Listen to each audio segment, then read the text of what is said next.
সুপ্রিয় দর্শক, স্বাগত জানাচ্ছি। বাংলাদেশ ও ভারতের মধ্যে বহমান 54টি অভিন্ন নদী রয়েছে। এই নদীর মধ্যে তিস্তা অন্যতম। উত্তরবঙ্গের জীবন মরণ এই নদী নিয়ে বাংলাদেশের কান্না 4 দশকেরও বেশি পুরনো। বারবার চুক্তির স্বপ্ন দেখানো হয়েছে, বারবার ভেঙেছে এই নদীর স্বপ্ন। কিন্তু এবার পরিস্থিতি সত্যি বদলে গেছে। পশ্চিমবঙ্গে মমতা ব্যানার্জির পতন হয়েছে, তিস্তা চুক্তির সবচেয়ে বড় বাধাটিও সরে গেছে। ভারতের পশ্চিমবঙ্গের রাজনৈতিক পালাবদলে এবার কি খুলবে ভাগ্যের দুয়ার?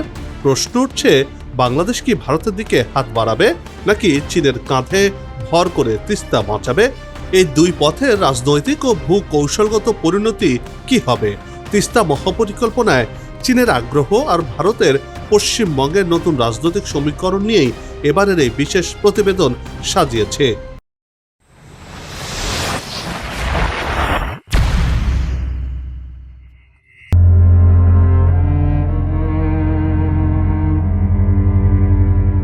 তিস্তা বাংলাদেশের 4র্থ বৃহত্তম নদী। এই নদীকে বাংলাদেশের উত্তরাঞ্চলের কৃষির প্রাণভোমরা বলা হয়ে থাকে, কারণ উত্তরের রংপুর বিভাগ দিয়ে প্রবেশ করে দেশের বিস্তীর্ণ অঞ্চলে ছড়িয়ে পড়েছে এই নদী। এর প্লাবনভূমি 2750 বর্গ কিলোমিটার জুড়ে বিস্তৃত। নদীটি কৃষি, খাদ্য উৎপাদন, মৎস্য চাষ এবং লাখ লাখ মানুষের জীবিকার জন্য অপরিহার্য। কিন্তু শুষ্ক মৌসুমে মরুকরণ আর বর্ষায় ভাঙন, এই দুই চরম দশায় পিষ্ট তিস্তা পাড়ের মানুষজন। আমরা আগে মাছ ধরতাম, নদীতে অনেক মাছ পাইতাম, মানে পানি বা থাকতো, অনেক ধরনের মাছ পাইতাম, দিন চলতো ভালো। কিন্তু এখন পানি নাই, নদীতে মাছ পাই না, মানে জীবন চলে না আর কি। নদী একবারে শুকিয়ে গেছে। তবে সরকারের কাছে অনুরোধ যে যত তাড়াতাড়ি পারে আমাদের নদীটা একটু খনন করার চিন্তা ভাবনা করার দরকার। তিস্তা নদীর কাজ হওয়ার চাইছিল, এখনো হয় নাই।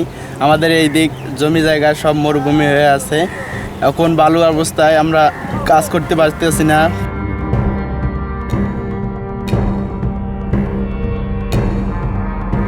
তিস্তা ব্যারেজ প্রকল্প বাংলাদেশের সর্ববৃহৎ সেচ প্রকল্পের আওতায় নীলফামারী, রংপুর, দিনাজপুর, বগুড়া, গাইবান্ধা ও জয়পুরহাট সহ 7 জেলার 5,40,000 হেক্টর জমিতে সেচ দেওয়া হয়। শুষ্ক মৌসুমে তিস্তায় পানি না পাওয়ায় দেশে শস্য ভাণ্ডার হিসেবে পরিচিত উত্তর অঞ্চলের কৃষি বিপর্যস্ত হয়ে পড়ে। শুষ্ক মৌসুমে পানি সংকটে বিপাকে পড়েন উত্তরাঞ্চলের 16 জেলার কৃষক।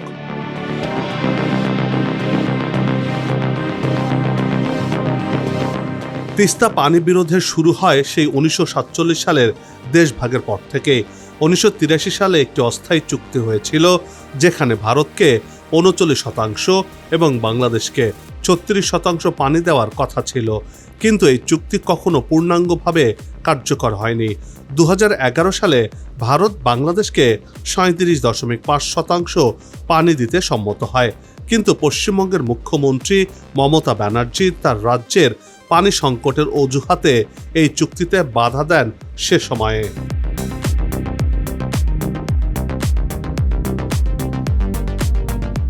ফলে কেন্দ্রীয় সরকার ওই বিষয়ে চুক্তির চূড়ান্ত সিদ্ধান্ত নেওয়ার পরও শেষ মুহূর্তে চুক্তি হয়নি।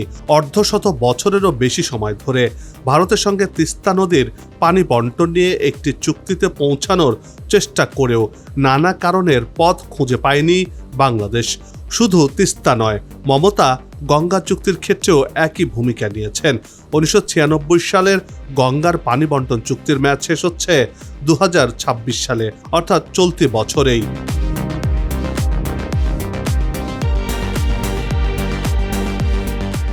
এবার সে ছবি একেবারে বদলে গেছে। পশ্চিমবঙ্গে সম্প্রতি অনুষ্ঠিত বিধানসভা নির্বাচনে বিজেপি জয়ী হয়েছে। মমতা তৃণমূল কংগ্রেসের পতন ঘটেছে।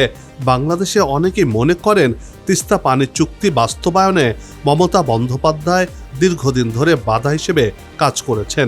এখন বিজেপি ক্ষমতায় আসায় নরেন্দ্র মোদী সরকারের সাথে তিস্তা চুক্তিটি সহজতর হতে পারে বলে বাংলাদেশ সরকার ও রাজনৈতিক মহলের আশা।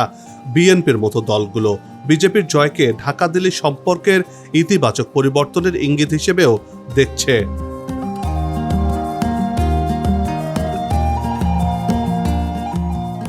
এই প্রথম বাংলাদেশকে বেষ্টনী দিয়ে ঘিরে ফেলল বিজেপি। কেন্দ্র ও রাজ্য উভয় স্থানেই এখন বিজেপি ক্ষমতায়। কেউ কেউ একে বাংলাদেশের ক্ষমতাসীনদের জন্য চরম বার্তা হিসেবেও দেখছেন। অন্যদিকে তিস্তার পানি বন্টন, সীমান্ত হত্যা, পুশব্যাক, সাম্প্রতিক রাজনীতি এসব ইস্যুতে নতুন সমীকরণ তৈরি হতে পারে বলে মনে করছেন বিশ্লেষকরা।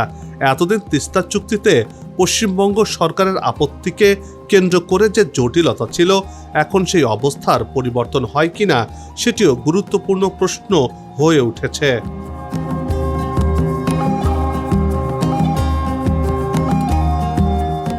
2011 সাল থেকে তিস্তা পানি বন্টন চুক্তি অধরা। মনমোহন সিং ও নরেন্দ্র মোদী বারবার যুক্তরাষ্ট্রীয় কাঠামোর প্রসঙ্গ তুললেও চুক্তি সই থেকে পিছিয়ে গেছে। কেন্দ্রের অসহায়তার কথা উল্লেখ করা হয়েছে, যেটি করেছেন তৎকালীন মুখ্যমন্ত্রী মমতা ব্যানার্জি।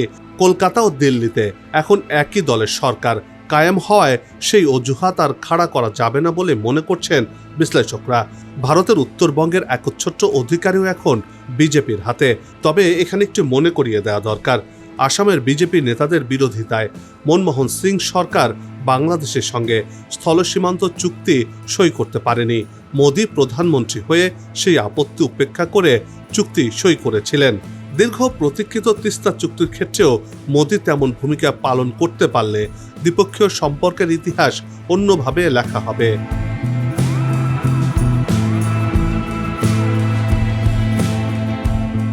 ভারত যখন সুযোগ নিতে দেরি করছে, চীন তখন এগিয়ে এসেছে। 6 মে 2026 তারিখে বেইজিংয়ের বাংলাদেশের পররাষ্ট্রমন্ত্রী খলিলুর রহমান এবং চীনের পররাষ্ট্রমন্ত্রী ওয়াং ইর মধ্যে বৈঠক হয়েছে। ওই বৈঠকে তিস্তা নদী সমন্বিত ব্যবস্থাপনা ও পুনরুদ্ধার প্রকল্পে চীনের সক্রিয় অংশগ্রহণ ও সহযোগিতা চেয়েছে বাংলাদেশ। চীন বরাবরই বলে আসছে তারা তিস্তা মহাপরিকল্পনা বাস্তবায়ন করতে আগ্রহী। তবে এবারে বিএনপি সরকারের পররাষ্ট্রমন্ত্রী যে চীনের সহায়তা কামনা করছেন, তাতে করে তিস্তা চুক্তির বিষয়ে অনেকেই আশাবাদী। এবার তিস্তা পারের দুঃখ ঘুচতে চলেছে বলেই মনে করছেন অনেকেই।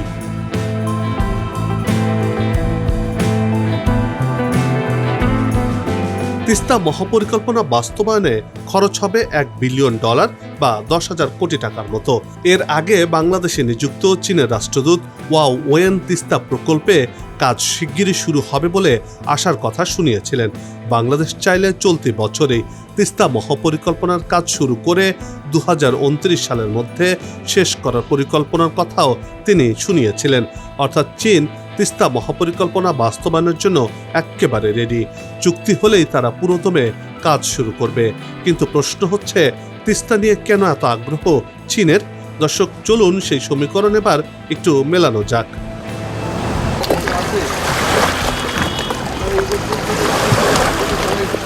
চীন কেন এত আগ্রহী এই মহাপরিকল্পনা বাস্তবায়নে? এর উত্তর শুধু মানবিক উন্নয়ন নয়, ভূ কৌশলগত হিসাব বেশ গুরুত্বপূর্ণ। কারণ তিস্তা প্রকল্প এলাকাটি ভূ কৌশলগতভাবে অত্যন্ত স্পর্শকাতর।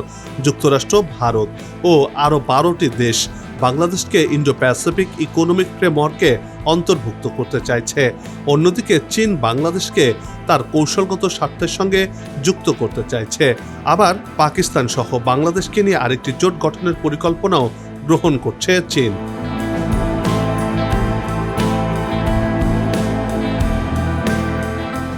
এসব কারণে তিস্তা প্রকল্প নিয়ে চীনের আগ্রহকে ভারত বরাবরই সন্দেহের চোখে দেখে আসছে। ভারত মনে করে চীন তাদের বেল্ট অ্যান্ড রোড ইনিশিয়েটিভের মাধ্যমে ভারতকে 4 পাশ থেকে ঘিরে ফেলতে চায়। তিস্তা প্রকল্পে চীনা উপস্থিতি মানে উত্তর পূর্ব ভারতের 7টি রাজ্য, যা 7 সিস্টার্স নামে পরিচিত, তার একমাত্র সংযোগপথ শিলিগুড়ি করিডোর বা চিকেন নেকের কাছে চীনা উপস্থিতি। ভারত তাদের সীমান্তবর্তী এলাকায় চীনাদের উপস্থিতি চাচ্ছে না। অর্থাৎ চীনা প্রকৌশলী ও প্রযুক্তিবিদদের হুমকি হিসেবে দেখছে ভারত। ভারতের নিরাপত্তা পরিকল্পনাকারীদের কাছে এটি সবচেয়ে বড় দুঃস্বপ্ন। ভারত এরই মধ্যে চীনের এই সম্পৃক্ততার বিরোধিতা করে আসছে।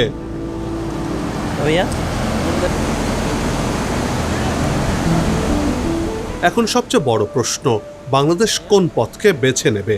তিস্তার পানি শুধু একটি নদীর গল্প নয়, এটি বাংলাদেশের সার্বভৌমত্ব, কূটনৈতিক স্বাধীনতা এবং লাখ লাখ কৃষকের জীবনের গল্প। মমতার পতনে ভারতের সামনে তিস্তা চুক্তির সুবর্ণ সুযোগ এসেছে। কিন্তু ভারত যদি এবারও দেরি করে তাহলে চীন সেই শূন্যতা পূরণ করবে এবং সেটি শুধু তিস্তার পানির হিসাব হয়ে থাকবে না, দক্ষিণ এশিয়ার ভূ রাজনৈতিক বা মানচিত্র বদলে যাবে নিমিষেই। তিস্তা মহাপরিকল্পনা বাস্তবায়ন হলে তিস্তা পাড়ের মানুষজনকে আর ভারতের পানির ওপর নির্ভরশীল হয়ে থাকতে হবে না। নদীর ড্রেজিং এবং জলাধার নির্মাণের মাধ্যমে নিজস্ব পানি ব্যবস্থাপনা তৈরি হবে যখন তিস্তা পাড়ে চীন এই মহাপরিকল্পনা বাস্তবায়ন করবে।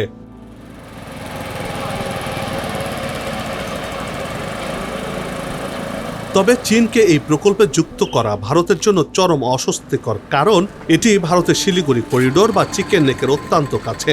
চীন তিস্তা মহাপরিকল্পনা বাস্তবায়ন করলে ভারত মহাবিপদে পড়ে যাবে।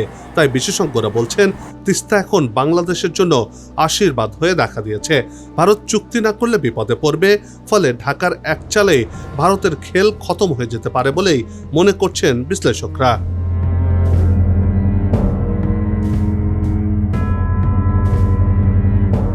বিশ্লেষকরা এও বলছেন একটি বড় চুক্তির চেয়ে ছোট ছোট বিশ্বাসযোগ্য পদক্ষেপ নেওয়াই এখন জরুরি।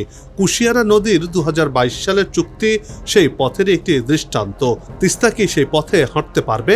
ভারতের জন্য তিস্তা একটি স্ট্র্যাটেজিক কার্ড, আর চীনের জন্য এটি সেভেন সিস্টার্স বা উত্তর পূর্ব ভারতের ওপর নজরদারির মোক্ষম সুযোগ। মাঝখানে বাংলাদেশ দাঁড়িয়ে এক কঠিন সমীকরণে।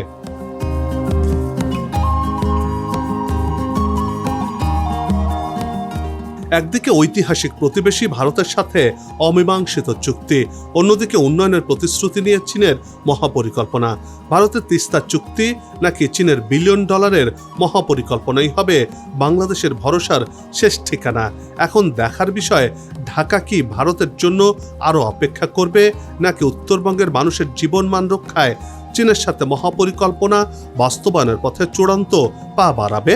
সেই প্রশ্নের উত্তর হয়তো সময়ের কাছ থেকেই জানা যাবে।